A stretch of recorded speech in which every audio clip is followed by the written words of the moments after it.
"Mom, you're just not capable anymore. You need to get used to the idea that this isn't yours to manage." Those words came from my own son's mouth as I stood there, my trembling hands holding the electricity bill I had just paid. The silence that followed was so cold, it cut through my bones like a December wind off Lake Michigan. Today, I'm going to tell you something I never thought I'd share. And if, for just a second, any of this feels familiar to you, I just ask that you leave a like and subscribe. It will help me to keep getting this off my chest.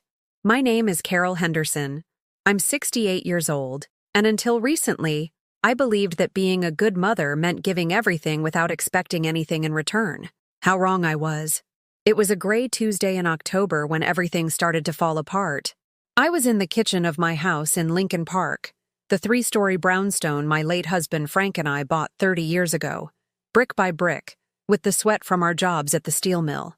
The floorboards creaked under my slippers as I made breakfast for Kevin, my 42-year-old son, who had moved in temporarily after his divorce. That was 3 years ago. The aroma of freshly brewed coffee filled the room when I heard his heavy footsteps coming down the stairs. Kevin appeared with a frown, his hair a mess, and that look of annoyance that had become his default expression lately. He went straight for the refrigerator without so much as a glance in my direction. "Morning, son," I said with the smile I'd perfected over decades of marriage and motherhood.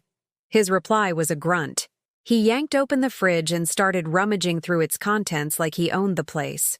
Which, in his mind, I suppose he did. "Is there no fresh squeezed orange juice?" he asked in a tone of reproach, as if I were his hired help. "We ran out yesterday, but I can run to the grocery store on Clark and get you some more," I replied, wiping my hands on the apron that had belonged to my mother.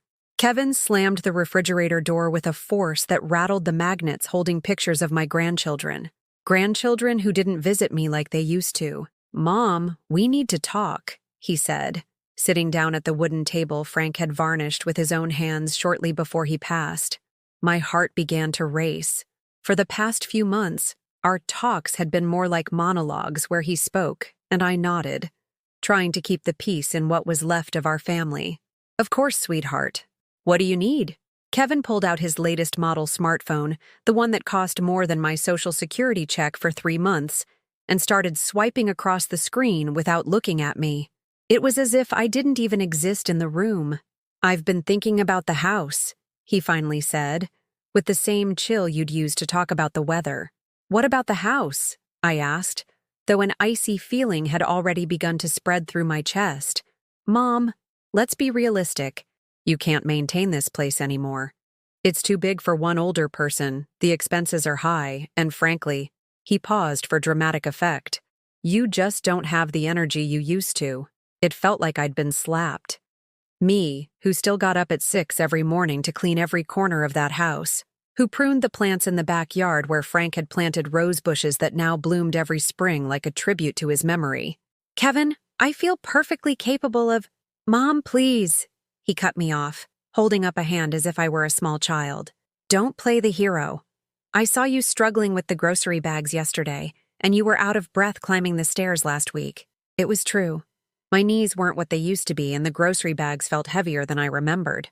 But it was still my house, my home, the place where I had raised my children, where I had cared for Frank during his illness, where every corner had a story to tell. "What exactly are you suggesting?" I managed to say, though I already suspected the answer. Kevin smiled, but it wasn't a warm smile. It was the smile of someone who had already made a decision without consulting anyone else. "I've been looking at some very nice assisted living facilities out in the suburbs, places where you'd be taken care of, where you wouldn't have to worry about a thing. Imagine, no bills to pay, no cleaning to do, no responsibilities. No responsibilities. As if my life were a burden I needed to be freed from. As if all those years of hard work and sacrifice had been a mistake that now needed correcting. "And what would happen to the house?" I asked, my voice sounding smaller than I wanted it to. "Well, obviously someone would have to take over. I could move in permanently, do some renovations, give it a more modern feel, get rid of all this old furniture, change the decor." That old furniture was the hutch where I kept my wedding china, the table where we'd celebrated all my children's birthdays, the sofa where Frank would fall asleep watching the Bears game on Sunday afternoons. It was then that he said the words that stabbed into my soul like knives. Mom, you're just not capable anymore. You need to get used to the idea that this isn't yours to manage. The world stood still. The sound of traffic on Clark Street faded away. The ticking of the grandfather clock that had belonged to my parents fell silent. Even my own breathing seemed to stop. How had I gotten here? How had the baby I'd nursed through countless nights, the boy I'd comforted after every nightmare, the young man I'd helped pay for college, turned into this stranger who spoke to me as if I were an inconvenience? I looked around my kitchen, the kitchen where I'd cooked thousands of meals, where I'd patched up scraped knees and broken hearts, where I'd listened to my children's joys and sorrows for decades. And for the first time in my life, I felt like an intruder in my own home. Kevin kept talking about floor plans for facilities and necessary renovations, but I wasn't listening anymore. Images began to flash through my mind like old photographs. Me working double shifts at the factory to pay for his textbooks. Frank and I saving every dime to give our children what we never had. The sleepless nights when they were sick. Was this what it was all for? To end up being invisible in the house I had built with my own hands? That same afternoon, while Kevin was out looking at some properties, I was left alone in the silence of my own house.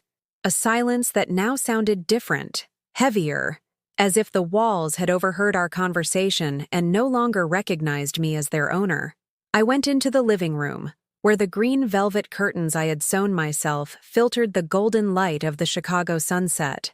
I sat in my favorite armchair, the one with the worn arms where Frank used to read me snippets from the newspaper after dinner. My hands, marked by blue veins and age spots, trembled as I tried to remember when all this had started. When had I stopped being Carol, the woman who managed the family finances with mathematical precision, and become Mom, the little old lady who can't handle things? The answer hit me like a punch to the gut. It had started the day Frank died, 5 years ago. That day, without realizing it, I had signed my own sentence of irrelevance. I remembered how Kevin had arrived at the funeral in his impeccable black suit, with the expression of a responsible son. "Don't you worry, Mom," he had told me as the neighbors came over to offer their condolences. "I'll take care of everything."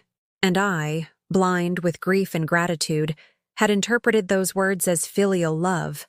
How naive. At first, it was small things. He handled Frank's life insurance paperwork, helped me with bank errands, organized the sale of the small carpentry workshop Frank had kept in the basement. "So you don't have to worry about a thing," he would say. But now, with the cruel clarity that comes with hindsight, I realized that every "let me help you" was actually a step aside. When Kevin and Patricia divorced, I was the first to open my door to him.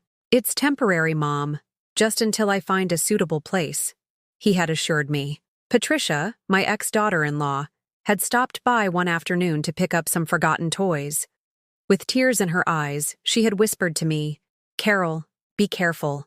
Kevin has changed a lot since he inherited the money from Frank's workshop. The money has made him different." I paid her no mind. I thought it was just the jealousy of a scorned woman. But Patricia was right. My son had tasted the power of managing money, of making decisions, of being the man of the house. And I, unintentionally, had fed into it. Every time he took charge of something, I became a little smaller, a little more invisible, a little more useless. I went up to my room, the room I had shared with Frank for 30 years of marriage. The queen-sized bed was still there, but now I slept alone on one side, as if the other half were a museum I no longer had access to. I opened my nightstand drawer, where I kept my most precious things. There were the letters Frank had written me when we were dating, in that careful, rounded handwriting he'd learned at the neighborhood school. There were the first photos of my children, Kevin at 2, grinning toothlessly, and Claire, my youngest daughter, who lived in Seattle with her family and called less and less often. But what I was looking for was the blue ledger where Frank and I had recorded all our expenses for years. Page after page of tiny script.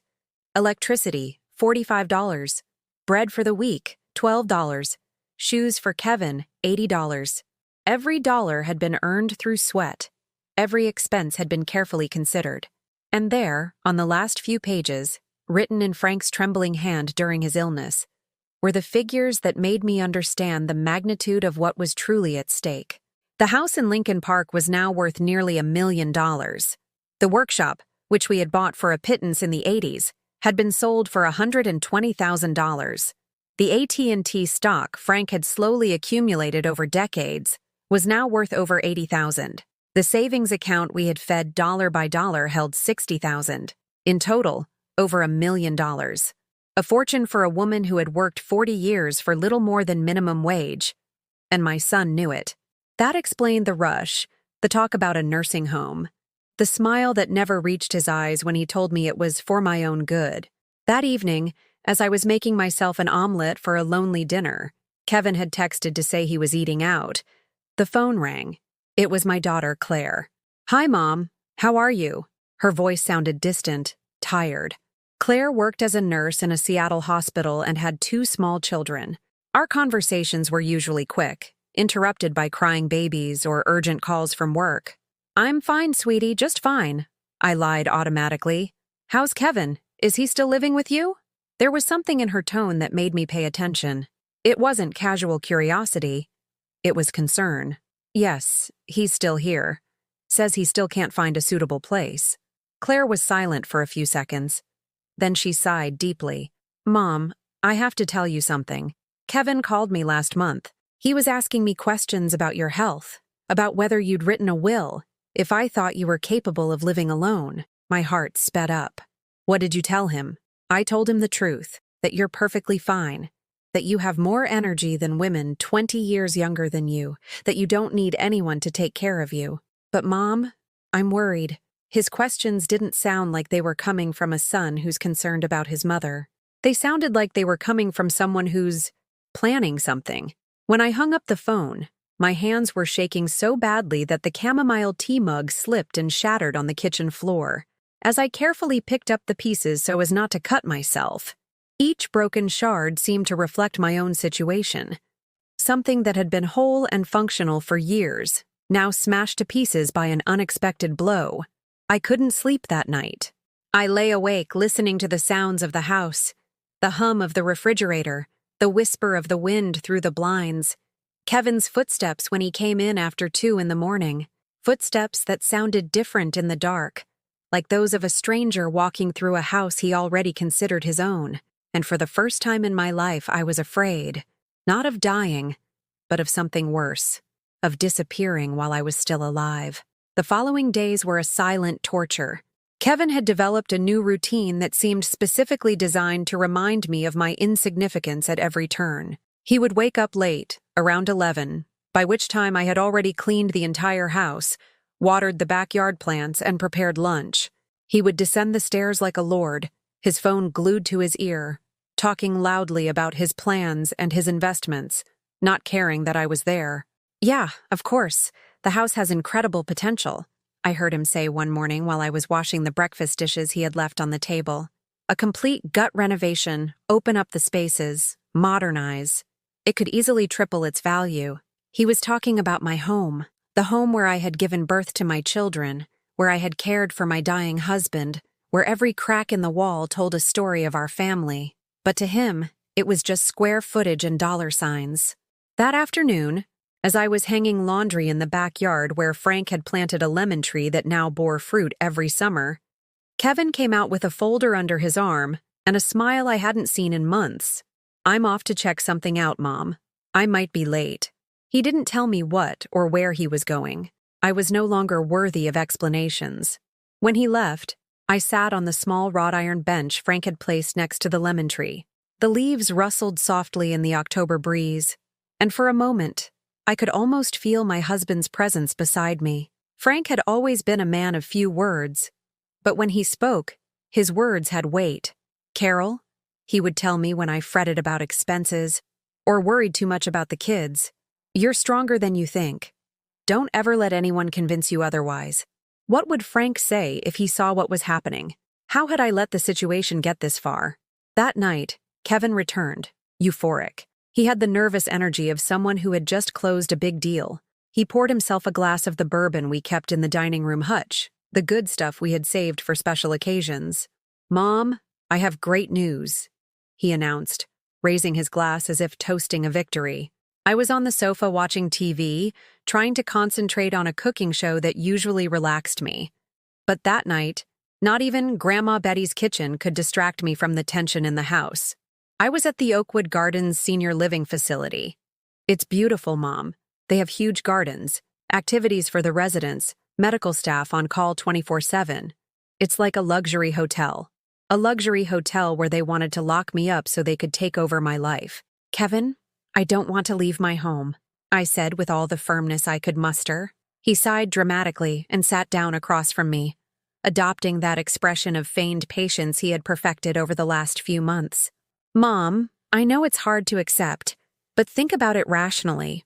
What are you going to do when you have a health problem? When you can't go up and down the stairs anymore? When you need help getting dressed or taking a shower? Every word was a dagger wrapped in velvet. He was describing me as an invalid, as someone on the brink of total dependency, when I was still capable of cleaning a 3-story house without any help. Besides, he continued, taking a sip of his bourbon, I spoke with the director, Ms. Davis. She's lovely. She explained that they have a very long waiting list, but they can make an exception if we pay for the first 6 months up front. How much? I asked, though I already suspected the answer would hurt. $5,000 a month. That's $30,000 for 6 months. A bargain, considering all the services included.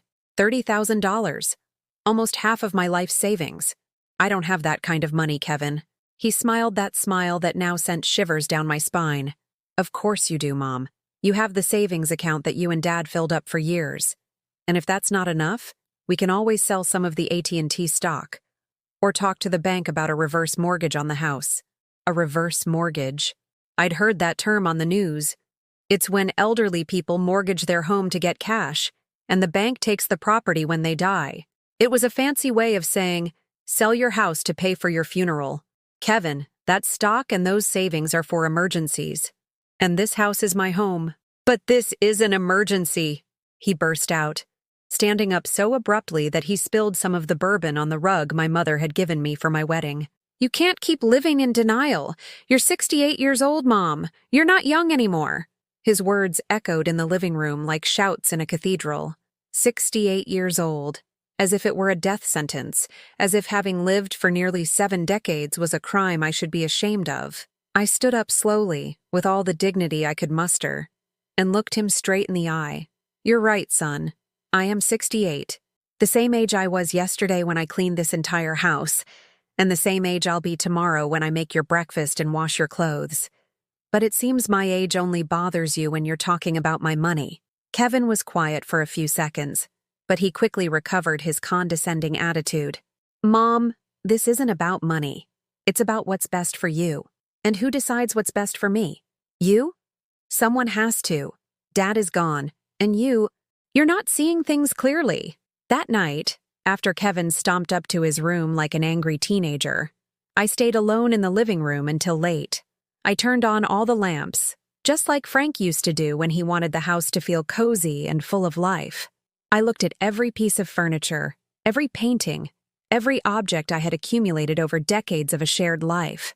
The floor lamp with the fringed shade we bought at the Maxwell Street Market our first year of marriage. The side table that Frank had repaired and varnished on one of his free Sundays. The portraits of our parents hanging on the wall, looking at me with the serenity of black and white photographs. All of it, according to my son, was just old decor that needed to be removed to give the house a more modern feel.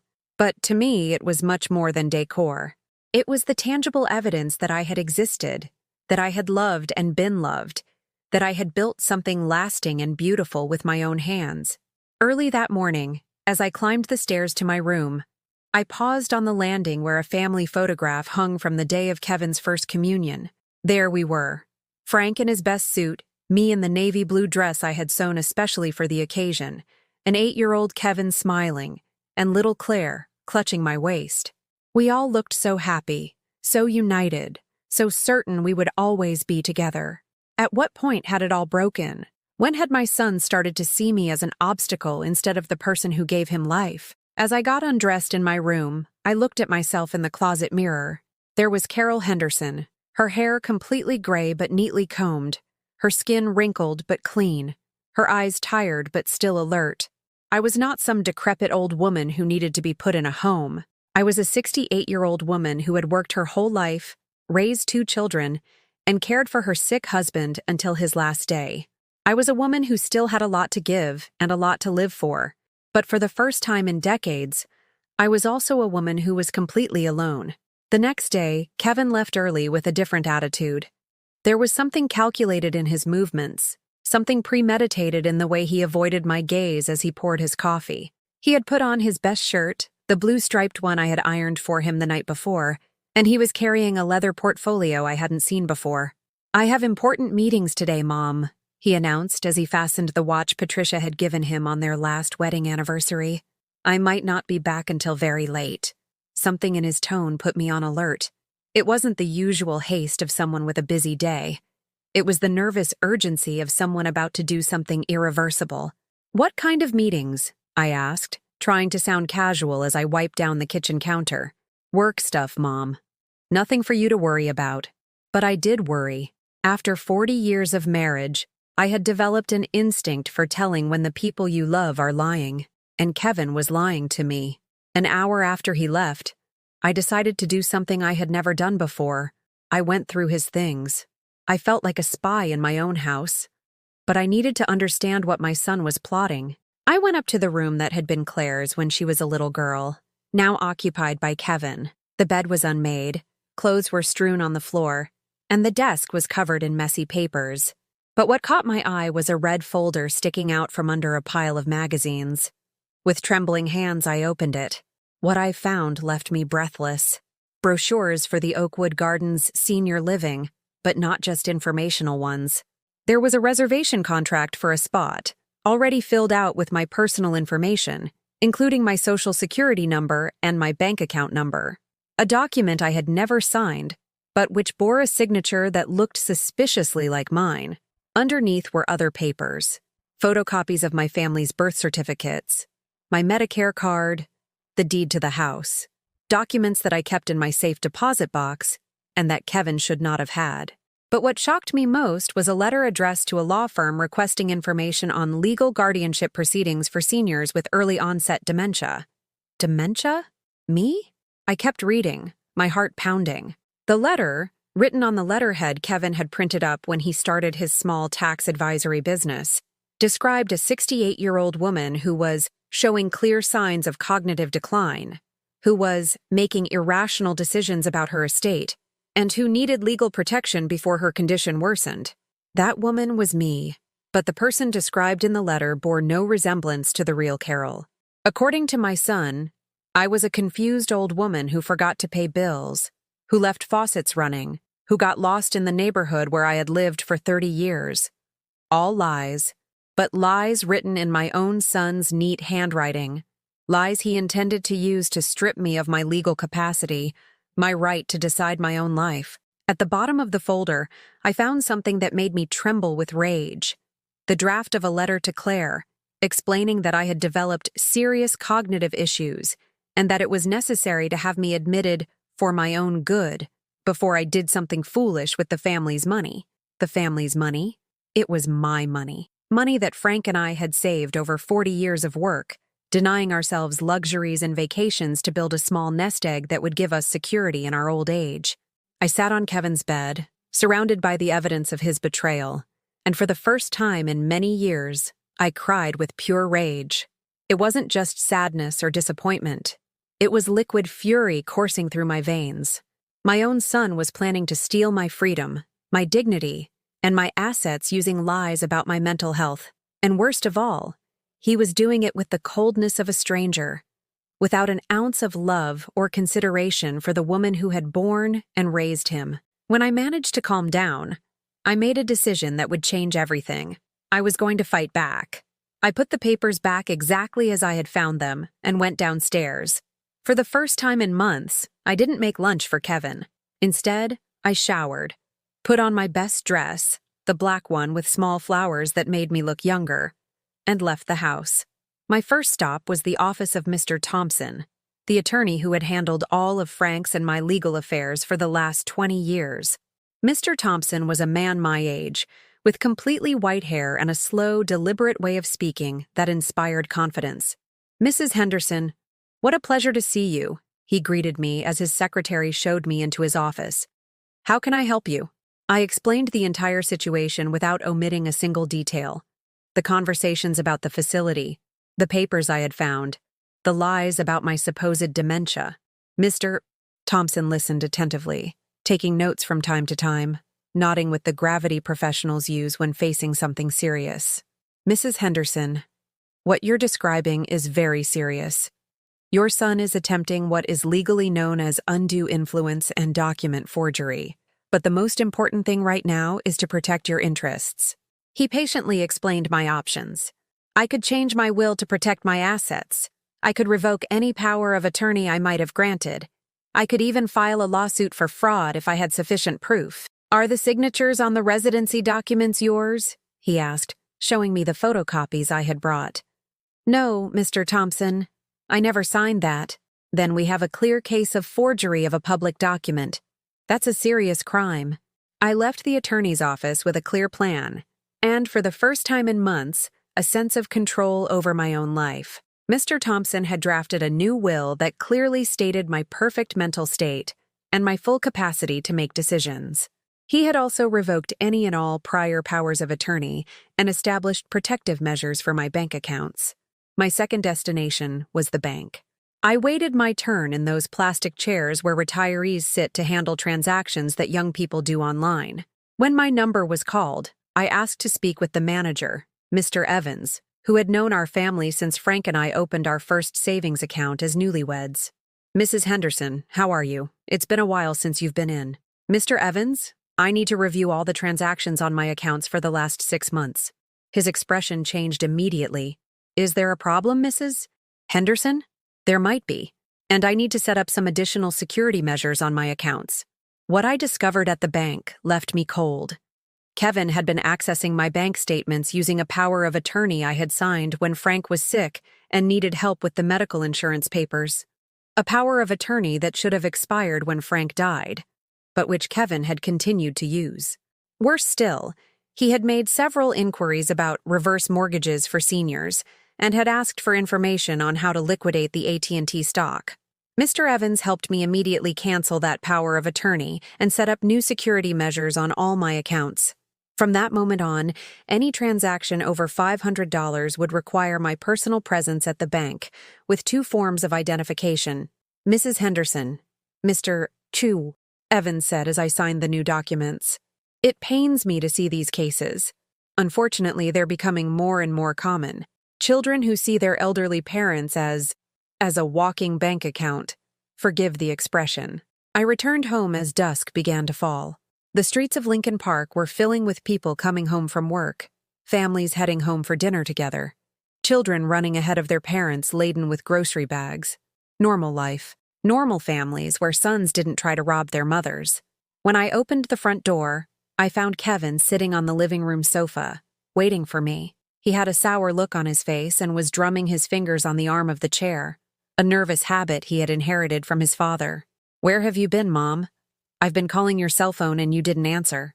"I was running errands," I replied, hanging my coat on the rack in the hall with a calmness I didn't feel. "What kind of errands?" For the first time in months, I held his gaze directly, without looking down, without showing the submission that had characterized our recent conversations. "Adult errands, Kevin. Things I can do by myself, despite my 68 years and my supposed senile dementia." The look on his face told me he had understood the message perfectly. The silence that followed my words was so thick you could cut it with a knife. Kevin looked at me with a mixture of surprise and something I hadn't seen in his eyes before: fear. He realized I knew something, but he didn't know exactly what yet. "Mom, I don't know what you mean by senile dementia." His voice was controlled, but I knew my son well enough to detect the undertones of nervousness he was trying to hide. He got up from the sofa and approached me with that forced smile he had perfected over the past few months. "You've had a long day, haven't you? You seem upset.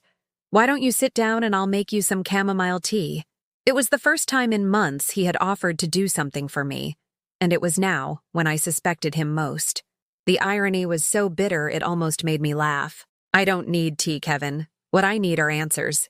I started towards the stairs, but he blocked my path with a seemingly casual movement, as if it were a coincidence that his body was standing between me and the upper floor. Mom, you've been acting very strange lately. Just yesterday I heard you talking to yourself in the kitchen, and this morning you left the bathroom faucet running when you left. Lies.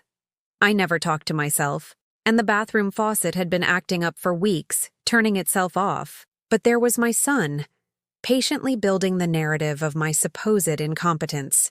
Kevin, move. I'm going up to my room. Of course, Mom, of course. I'm just saying maybe it would be good for you to talk to Dr. Miller. A general checkup, just to put our minds at ease. Dr. Miller had been our family doctor for years, until he retired the previous year. Kevin knew that perfectly well. He was trying to confuse me, to make me doubt my own memory. Kevin, Dr. Miller retired a year ago. My doctor is Dr. Evans now, as you well know. His smile tensed almost imperceptibly. You're right, Mom.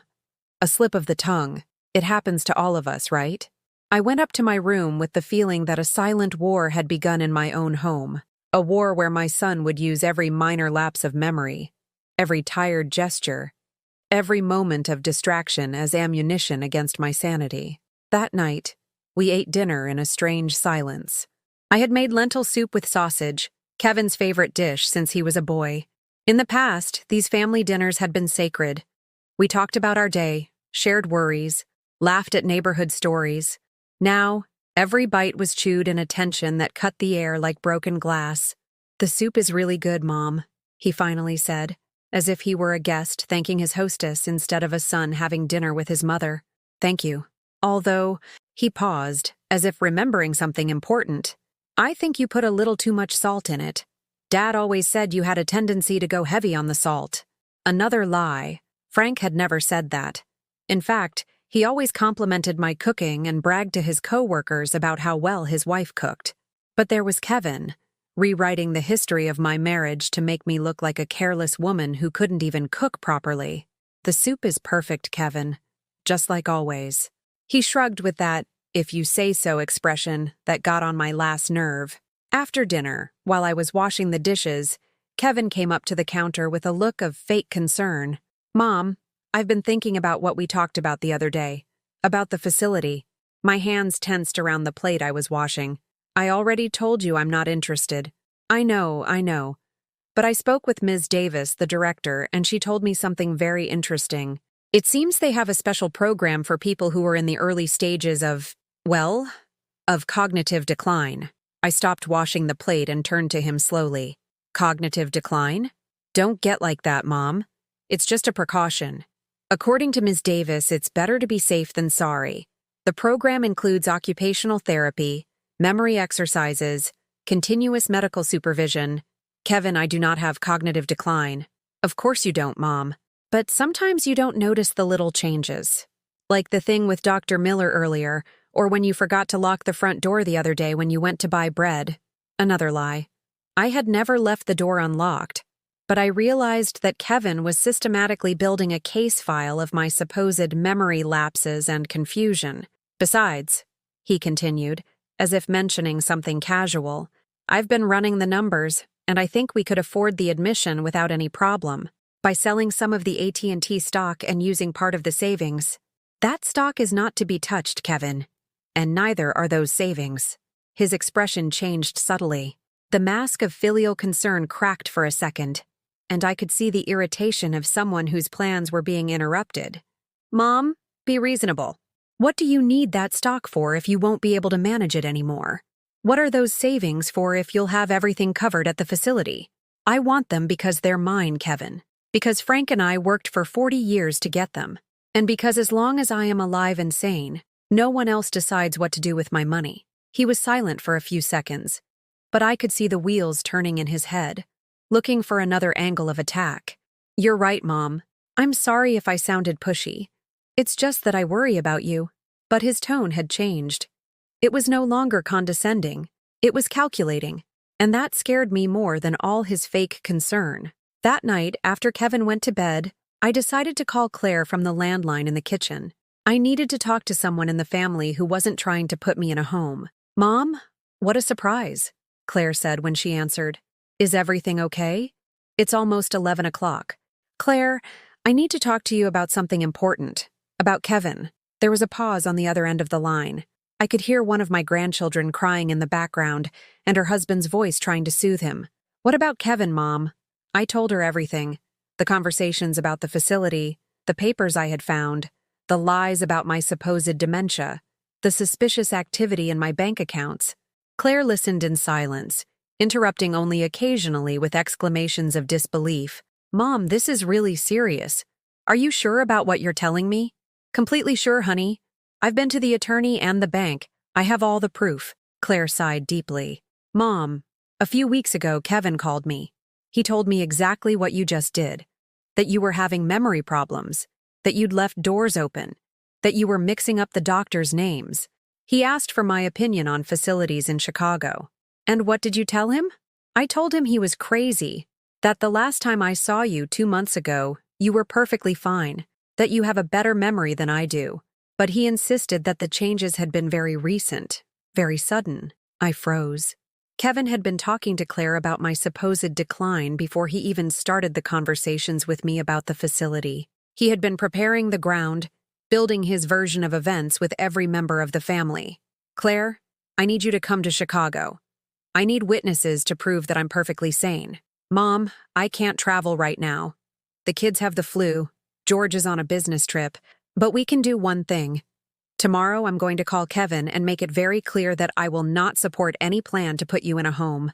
And if I have to, I'll talk to a lawyer. After hanging up the phone, I sat in the kitchen for a while, watching the shadows the streetlight cast on the walls. For the first time in months, I didn't feel completely alone. Claire was on my side. Mr. Thompson, the attorney, had given me legal tools to defend myself, and Mr. Evans at the bank had protected my accounts. But I also knew that Kevin wasn't going to give up easily. He had invested too much time and effort in his plan to abandon it at the first obstacle. And I was right. The next day, everything got worse in a way I could never have imagined. The next morning, I woke up with a strange feeling. Something had changed in the house overnight. Though I couldn't explain exactly what. It was as if the air itself was different, more tense, charged with a dangerous electricity. I went down for breakfast as I did every morning, but Kevin wasn't in the kitchen. His usual mug was still in the cabinet, and there was no sign he had made coffee. Strange, because he never skipped breakfast. I went up to his room and knocked gently on the door. Kevin, are you okay? I'm on the phone, Mom, he answered in a tense voice. I'll be down in a minute. But he didn't come down. All morning, I heard the murmur of his voice through the door. Long and urgent conversations that I couldn't decipher, but that set my nerves on edge. At 11, the doorbell rang. When I opened it, I found an elegant woman in her 50s, dressed in a navy blue suit with a professional smile that didn't reach her eyes. Mrs. Carol Henderson? Yes, that's me. My name is Susan Vance. I'm a social worker with the City of Chicago's Department of Family Services. May I come in? Your son called me to express some concerns about your well-being. The world tilted beneath my feet. Susan Vance was holding a folder and had that look of false compassion that public officials adopt when they're about to ruin your life, for your own good. I don't understand. What kind of concerns? Can we sit down? It will be more comfortable to talk? I led her into the living room, the same room where Frank and I had welcomed so many happy visitors. Friends for dinner, neighbors for coffee, family at Christmas. Now I was welcoming a city official who had come to evaluate my ability to live independently. Susan sat on the sofa and opened her folder with precise, rehearsed movements. Kevin appeared at that moment, as if he had been waiting for the perfect cue to make his grand entrance. Good morning, Susan. Thank you for coming so quickly. He addressed her by her first name, as if they already knew each other, as if they had spoken more than once. Good morning, Kevin. Mrs. Henderson, your son explained on the phone that he has recently noticed some changes in your behavior that worry him. I turned to Kevin with a mixture of disbelief and rage that burned in my throat. You called social services? Mom, I just want to help you. Susan is a professional. She can objectively assess your situation and recommend the best options for us. Susan took out a form and a pen. Mrs. Henderson, I'm going to ask you a few routine questions. They're just to get a clear picture of your current situation. Is that all right with you? I had no choice. Refusing would have been interpreted as another sign of my supposed incompetence. Go ahead. Could you tell me what day it is today? Thursday, October 15th. What year are we in? 2023. What is your full address? I answered all her questions with perfect accuracy. My memory worked like a Swiss watch, and Susan was noting it down. But Kevin didn't stay quiet. Susan, what worries me aren't these kinds of basic questions, he interrupted. My mother can still answer automatic things. But just yesterday she confused Dr. Miller with Dr. Evans, and last week she left the front door unlocked when she went out. Susan jotted something down on her form. Is that true, Mrs. Henderson? No, it's not true. Dr. Miller retired a year ago. My current doctor is Dr. Evans, and I have never left the door unlocked. My son is lying. The word lying echoed in the living room like a gunshot. Susan raised her eyebrows and looked back and forth between Kevin and me.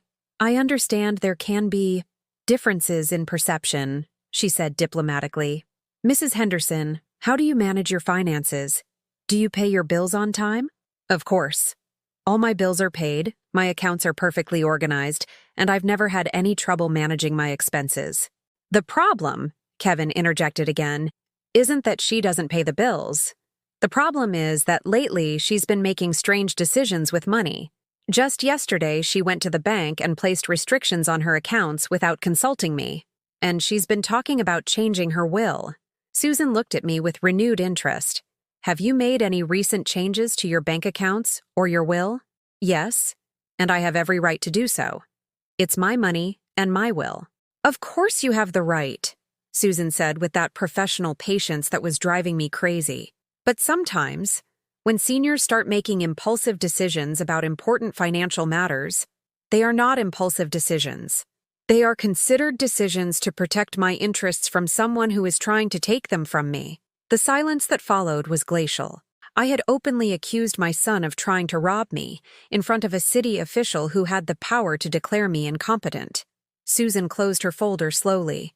Mrs. Henderson, I understand this is a very tense situation for the whole family. Would you mind if I took a look around the house? Just to verify that it's in suitable condition for someone living alone. I couldn't refuse without looking like I was hiding something. I showed her through the entire house. The clean and orderly kitchen, the living room where every piece of furniture shone from the polish I religiously applied every week, the bathrooms without a speck of mold, the bedrooms where the beds were made with perfect corners. The house is in impeccable condition, Susan admitted as we returned to the living room. But Kevin wasn't ready to give up. Susan, my mother has always been very tidy. That hasn't changed. What worries me are her decisions, her growing paranoia, her baseless accusations against me. Baseless accusations? I exploded. Do you want me to show Susan the papers I found in your room? The contracts for the facility that you forged my signature on? The letter to the lawyer asking how to have me legally declared incompetent? Kevin's expression changed instantly. For the first time since this whole nightmare began, I saw him genuinely scared. Mom, I don't know what you're talking about. Of course you do. And Susan should know about it too. I raced upstairs to Kevin's room, with Susan following and Kevin protesting behind me. I opened the red folder where I had found all the incriminating documents. It was empty. The papers were here, I said, desperately rummaging through the magazines and documents. They were all here yesterday. Mom, there are no papers, Kevin said with a calmness that sent a chill down my spine. I think you're confusing things you've dreamed with things that have actually happened. Susan looked at both of us with that neutral expression professionals adopt when they witness family dramas that are beyond their control. Mrs. Henderson, are you sure those documents existed? Completely sure. They were here. I showed them to Mr. Thompson, the attorney. I made photocopies. Photocopies? Susan asked. Could you show them to me? I ran down to my room, the two of them following me. I opened the drawer where I had kept the copies I had made at a print shop in the neighborhood. The drawer was full of papers, but the photocopies were gone. They were here, I whispered, shuffling through old bills and receipts. They were here this morning. Mom, Kevin said in a soft, condescending voice. I think you're very confused. Susan, this is exactly what worries me.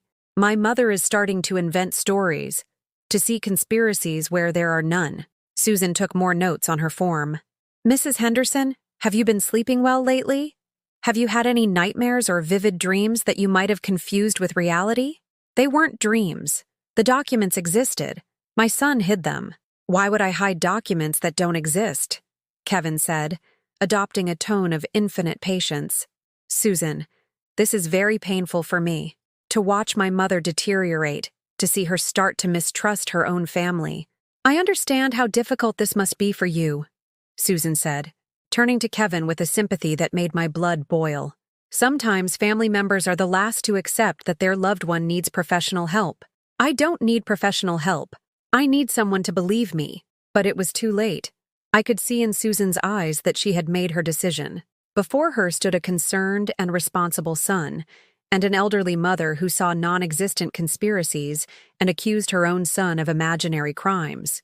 Mrs. Henderson, Susan said, definitively closing her folder, I am going to recommend a full psychological evaluation. In the meantime, I think it would be prudent for a family member to stay with you, as a precaution. I can stay as long as necessary, Kevin offered immediately. After all, I already live here. And just like that, in less than an hour, my own son had managed to turn my house into my prison and himself into my jailer. Dr. Phillips arrived promptly at 11 in the morning. He was a man in his 60s, with a neatly trimmed gray beard and a professional smile he had perfected over decades of dealing with geriatric patients. He carried a black leather briefcase and had that condescending attitude some doctors automatically adopt when examining older people. Good morning, Mrs. Henderson. I'm Dr. Phillips. Your son explained that you've had some concerns about your well-being lately. Kevin appeared immediately, as if he had been waiting behind the door. Doctor, thank you for coming. My mother is a little nervous, but I'm sure she will cooperate. I'm not nervous, I said as clearly as possible. I am perfectly calm and willing to answer any questions the doctor deems necessary. Doctor. Phillips looked at me with that evaluative expression medical professionals use, as if he were taking mental notes on my appearance and behavior from the very first second. Perfect. Shall we sit in the living room? It will be more comfortable for everyone. For the next hour, Dr. Phillips subjected me to an exhaustive interrogation, disguised as a routine evaluation. He asked for my date of birth, my address, my children's names, the dates of important events. I answered everything with absolute precision. Excellent memory, the doctor admitted, taking notes in a notebook. Could you tell me what you had for breakfast this morning? Coffee with milk, 2 pieces of toast with olive oil and tomato, and a glass of fresh squeezed orange juice that I made myself. What time did you get up? 7:30. Same as every morning for the last 40 years. And what did you do after breakfast? I cleaned the kitchen, made the beds, watered the plants in the backyard, and put in a load of laundry. The doctor nodded, but I could see he was waiting for something more, some sign of the confusion or decline that would justify Kevin's concern. Mrs. Henderson, your son mentioned that you've had a few forgetful episodes lately. Do you recall confusing your previous doctor with your current one? I haven't confused anyone, doctor. My previous physician, Dr. Miller, retired a year ago. My current doctor is Dr. Evans. My son is the one who seems to be confused on that point. Kevin cleared his throat uncomfortably. Mom, maybe you don't remember exactly how it happened, but I remember perfectly how it happened, Kevin. You mentioned Dr. Miller on purpose to make me look confused in front of the social worker. The silence that followed was tense. Dr. Phillips looked from one of us to the other, and I could see him trying to decipher the family dynamic playing out before him. I understand there can be differences in perception, he said diplomatically. Mrs. Henderson, do you manage your own medications without help? I don't take any regular medication, doctor. Just an occasional aspirin when I get a headache. And your finances? Do you handle paying the bills, grocery shopping, managing your accounts? Of course. I've managed the family finances for 40 years of marriage and 5 years as a widow. All my bills are paid on time, my accounts are balanced, and I've never had a single problem with the bank. However, Kevin interjected, she's recently made some impulsive financial decisions. She changed the terms on her bank accounts without consulting me. And she's talked about changing her will. Dr. Phillips raised his eyebrows with interest. Is it true you've made recent changes to your financial affairs? Yes, and I have every right to do so. They are my accounts, and it is my will. My son does not need to be consulted on decisions I make with my own money. Of course you have the right, the doctor said. But sometimes when seniors begin making drastic decisions about important matters— Doctor, I cut him off with all the firmness I could muster. Do I seem like a person who makes drastic, unthinking decisions? He looked at me for a few seconds, evaluating me again. No, frankly, you do not. But your son is concerned, and it's my duty to explore all possibilities. My son is concerned about my money, not my well-being. Kevin shot up from his seat. Mom, that is a very serious and completely unfair accusation. It's the truth, Kevin. And I think the doctor has a right to know the whole situation before he makes any diagnosis. I told Dr. Phillips everything I had discovered. The documents I'd found in Kevin's room, the inquiries about legal guardianship, the suspicious activity in my bank accounts, the forgery of my signature on the facility's paperwork. The doctor listened without interrupting, taking occasional notes, while Kevin protested with growing nervousness. Mom, those documents didn't exist. We've been over this. You're confusing dreams with reality. Dreams? Doctor, does a person who confuses dreams with reality seem capable of holding this conversation so coherently? Could she answer all of your questions about dates, names, and events with such precision? Dr. Phillips closed his notebook and leaned back on the sofa. Mrs. Henderson, from a medical standpoint, I find no signs of cognitive decline. Your memory is intact, your reasoning is clear, and your orientation to time and place is perfect. Kevin went visibly pale. But doctor, the episodes I described to you— The episodes you described do not align with what I am observing in this evaluation. Your mother exhibits a mental clarity that is completely normal for a person of her age. Then what explains her paranoid accusations against me? Dr. Phillips looked at Kevin for a long moment before answering. Mr. Henderson, in my experience, when a senior with intact mental faculties expresses concern about a family member's behavior regarding their assets, it is advisable to take those concerns very seriously. It was the first time in weeks that someone in a position of authority had taken me seriously. I felt a wave of relief so intense I almost started to cry. Doctor, I said, my voice trembling, could you certify in writing that I am in perfect mental condition? Of course. I will draft a detailed report confirming that you present no signs of cognitive decline, dementia, or mental incapacity. Kevin jumped up from the sofa as if he'd been hit with an electric shock. Doctor, I don't think you're seeing the full picture. My mother can seem lucid for an hour-long conversation, but living with her day to day is different. The little memory lapses, the confusion. Mr. Henderson, the doctor said, a new coldness in his voice. I have been working with geriatric patients for 20 years. I know how to distinguish between actual cognitive decline and the subjective perceptions of family members. Your mother presents no clinical symptoms of dementia or mental incapacity. After the doctor left, promising to send me the medical report within 2 days, a tense silence fell over the house. Kevin had disappeared into his room, from which I could hear the murmur of urgent phone calls. For the first time in weeks, I felt free to move about my own home without feeling watched. I took the opportunity to call Mr. Thompson, my attorney, and inform him of the positive medical evaluation. Carol, that's excellent news, he said. With that medical report, any attempt to establish a guardianship becomes virtually impossible. But I have to warn you about something. According to my contacts at the courthouse, someone has already made inquiries about guardianship proceedings for a woman matching your description. Someone specifically asked about me? I can't confirm it 100%, but the timing and circumstances line up. My advice is to be on high alert for the next few days. It's likely your son will try something desperate. That night at dinner, Kevin was unusually quiet. He didn't ask about my day or offer to help with anything. He ate his soup in silence, occasionally glancing at his phone with a worried expression. Is everything okay, son? I asked, though I no longer felt the compulsive need to manage his emotions.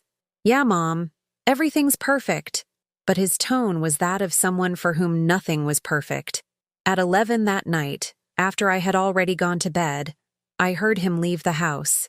From my bedroom window, I saw him get into his car and speed down Clark Street with suspicious haste. He didn't return until 3 in the morning. The next day, while I was having breakfast alone because Kevin was still asleep, I received a call that changed my life forever. It was Claire. "Mom, I have incredible news. I've been doing some digging on Kevin, and you are not going to believe what I found out." That call from Claire was the breaking point. Her voice trembled, not with fear, but with outrage. "Mom, Kevin tried to take out a second mortgage on the house without your knowledge." I felt the air leave my lungs. "How? Is that even possible?" "Not legally, but he started the process with forged documents, your signature, and a fake medical certificate. I was talking to a lawyer friend of mine out here in Seattle. He told me to tell you to get everything ready. Your documents, Dr. Phillips's report, any witnesses. Kevin is preparing to file for guardianship, but you can still act first." I didn't sleep that night. Every sound in the house startled me awake like an alarm. I locked myself in my room, sliding the bolt on the door, something I had never done in the 30 years I'd lived there, and slept with the most important papers under my pillow: the new will, the medical report, and Mr. Thompson's number written on a note. The next morning, I feigned normalcy. I poured Kevin his coffee, made breakfast, and nodded with a smile when he said he was heading out to take care of work stuff. The moment he walked out the door, I got dressed with a sense of urgency, gathered my documents, and walked with a steady pace to Mr. Thompson's office. "We're going to stop this madness," I told him, "but I need your help." Mr.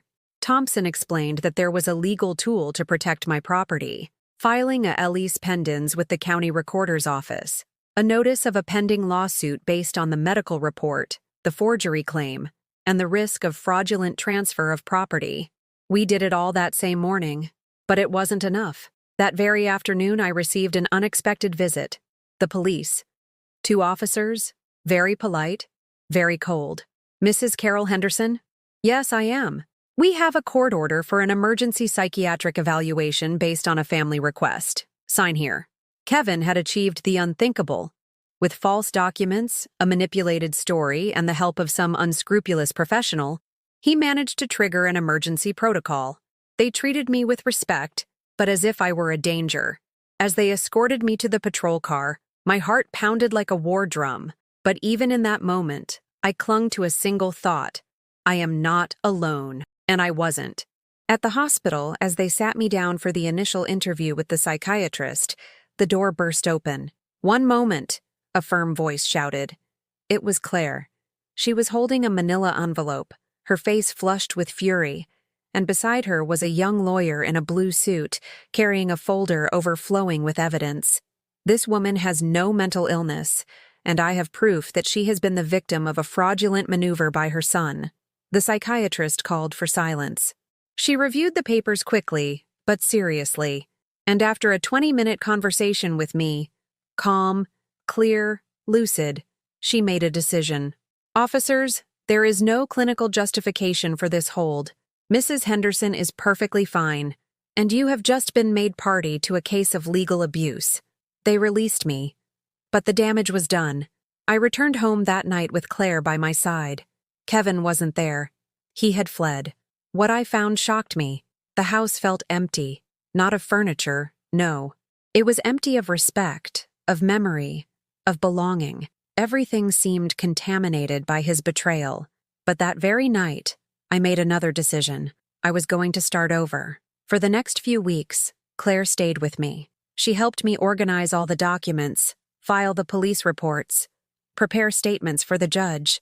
The lawyer who had accompanied her that day became my legal counsel. Kevin had disappeared, but not for long. A month later, I received a notice from the courthouse: a hearing for attempted fraudulent guardianship and document forgery. My son would have to answer for his actions. The day of the trial was one of the most painful of my life. Seeing Kevin, my baby, sitting at the defendant's table trying to hold his head high, was like looking at a shattered mirror of everything we had ever been. The judge heard everything: the recordings of his calls, the forged documents, the testimony from Dr. Phillips, the legal inconsistencies, and most importantly, my voice. Your Honor, I am not a senile old woman.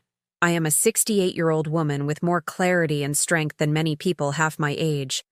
My sin was loving too much. My mistake was trusting blindly, but that doesn't make me incompetent. It makes me a mother. The silence in the courtroom was absolute. The verdict, guilty. Kevin was sentenced to community service, a suspension of any rights to my assets, and a 2-year restraining order. It wasn't prison, but it was justice. And above all, it was a boundary. I returned home with Claire, and for the first time in years, I felt like I could breathe. We spent the following weeks reorganizing everything. I sold some stock, redecorated the house to my taste, no unnecessary modernizations, hired a woman from the neighborhood to help with the cleaning, and started attending a pottery class for seniors. I made new friends. I started laughing again. One day, as I was sitting in the sun in the backyard next to Frank's lemon tree, I felt something different. It wasn't nostalgia, it was peace. And then I asked myself, how many women like me are silently living what I went through? I decided to tell my story. Claire helped me record a video, write an open letter that was published in the local paper, and organize talks at senior centers. My story went viral, and with it, other women found the courage to speak up. One afternoon, I received an anonymous letter. Mom, I don't know if I deserve your forgiveness, but I wanted you to know that I've read everything you've written. I'm in therapy. I'm trying to understand what happened to me. I'm sorry. Kevin. I didn't write back. Not out of spite, but because sometimes silence is the only way to heal. It's been 3 years since that silent war nearly destroyed me. Today I'm 71, and I am living with dignity again, surrounded by respect and new friends. Claire visits every week with my grandchildren, and now when they look me in the eye, I see admiration, not pity. My house is a home again. The lemon tree blossoms every spring, like a small miracle. Sometimes I sit under it with a cup of tea, and I wonder what Frank would have done if he had lived through all this. But I don't cry when I think about it anymore. I smile, because I know he would be proud. With the help of a group of women from my neighborhood, we founded an association called Autumn Voices, where we help other older women recognize the signs of abuse, manipulation, and emotional dependency. We give talks, offer free legal advice, and provide something far more valuable, a listening ear and companionship. One day, an 82-year-old woman hugged me at the end of a meeting and said, "Thank you for telling your story. Today, for the first time, I dared to say that my son has been verbally abusing me for 20 years. Today I decided to move out. Today, I decided to live." That was the day I understood that all the pain, all the betrayal, all the darkness had served to light a candle, a light that wasn't just for me, but for all of us. Because it's never too late to get your voice back. It's never too late to say, enough. It's never too late to become the owner of your own life again. And you, who have listened to my story to the end, have you ever experienced something similar? Or do you know someone who has? Please, tell me in the comments. I want to read your story. I want other women to read it. And if this story moved you, leave a like and subscribe to the channel. Maybe, thanks to you, this story will reach someone who needs to hear it more than ever.